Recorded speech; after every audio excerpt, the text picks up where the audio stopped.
Well, what did you expect last night, Chris? DP, I didn't know what to expect. This series has been very difficult to call. Just when you think one team has the momentum, it turns out to be the other. It's been a funny series, man. I haven't, I kind of canceled my prediction, midway during the season. During this series, because it's just been so up and down. But definitely, I definitely thought once the Cavaliers got that Game 5 in Oakland, that it was anybody's series, and that's proven to be accurate right now. All right, if you're a Cavs fan, how's your morale going to Oakland for Game 7? They feel good. They feel good, which is certainly uncommon around these parts because, we know history, but the way that the Warriors have looked over the last couple of games, they've looked demoralized. They've looked out of sync.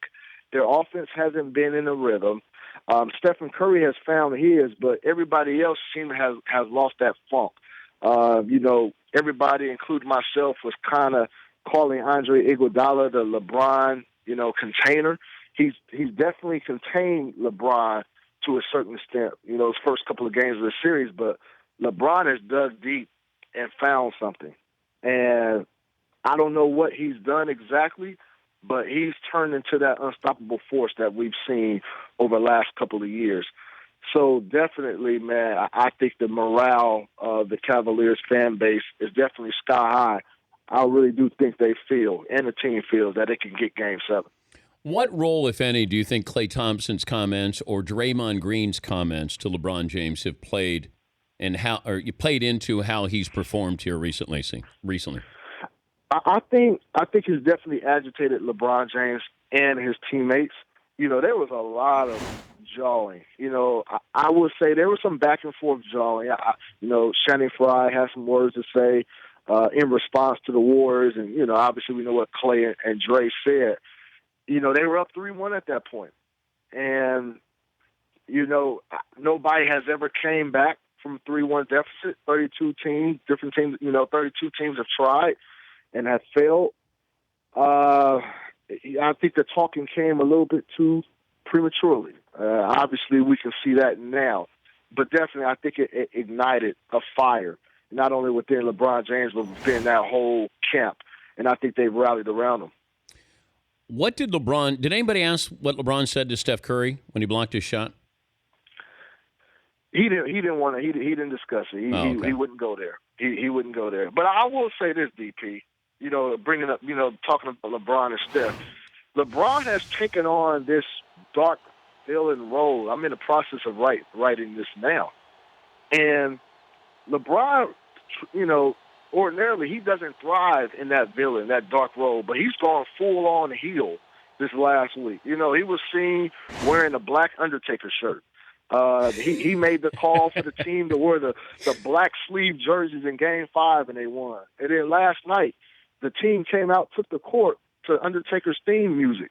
And so, he's finally relishing in this dark villain role. And I think a lot of it has to do, and this is what I'm writing, a lot of it has to do with just how Stephen Curry is seen as this heavenly figure throughout the NBA. And LeBron James always wanted to be admired in such a way. But he's realizing he's not winning that fight. He's not going to get those accolades. And so I think he's taking it upon himself to go all heel. And I think he's dominating that fashion in a way that we've never seen LeBron James do it. He's Chris Haynes. He covers the Cavaliers for the Cleveland Plain Dealer, joining us, Dan Patrick Show. Then he should show up on Sunday with a black cowboy hat on, Chris. Yeah, and just take the court with his eyes rolled up in the back of his head. Yeah. I can see it. That's just how LeBron is. He takes every little thing to heart, and whatever he can use as motivation, he uses it. I really don't think this is admiration. I really think he's been watching some old WWE Undertaker wrestling events and using that to his advantage. That's the type of guy that he is. And so, I definitely they're going to wear the black sleeve jerseys on Sunday. But definitely I can probably see some more theatrics from LeBron. I mentioned this in the first hour, and of course, being from Ohio and understanding all of this heartbreak that Cleveland fans have had, if I said you're going to lose the finals, you can pick Game 6 at home or Game 7 on the road, what do you think Cleveland fans would have opted for? Probably Game 7 on the road. Just a simple fact, the Cavaliers players, I know they were ticked off. Curry made a comment when he came back to play the Cavs in January that he hopes the locker room still smells like champagne. I love that quote. I loved it. I loved it. I loved it, man. I mean, he is like everybody looks at Steph Curry because he has this angelic face. He's more of a junk talker, cutthroat than LeBron is.